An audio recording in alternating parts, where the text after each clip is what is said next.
for now. Well, as I say, it does feel now as if there has been some sort of regime change here. No sign of President Yanukovych. Some reports suggesting that he'd been to the town of Lviv, which is the second largest city here in Ukraine. That is in the eastern part of the country, and it is traditionally a power base of the president. We hope to go to the west in a moment and get the latest from Lviv, a city which has declared independence from President Yanukovych in the last few days. But in the meantime, let's just take you back to these live pictures here at Independence Square, Maidan.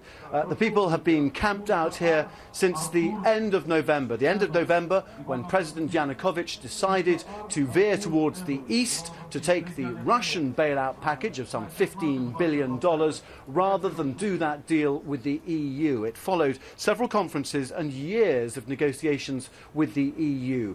It's worth pointing out that although Kiev has been the centre of this, many people who have actually gathered here have travelled from the west of this country, the pro-EU, the west-leaning side, to make their case forcefully here in the capital.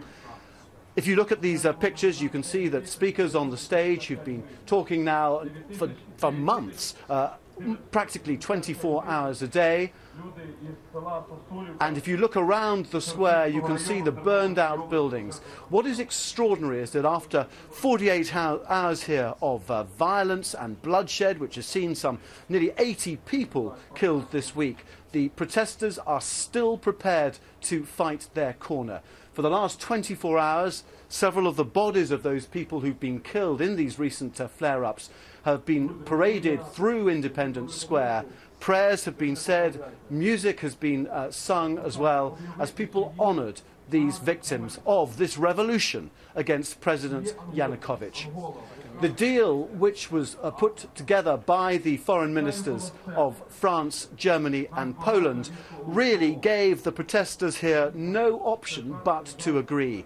We heard in the last few hours the Polish Foreign Minister Radek Sikorski telling protest leaders that this was the only deal really on the table. He said, if you don't do this, there will be martial law and you will all be dead.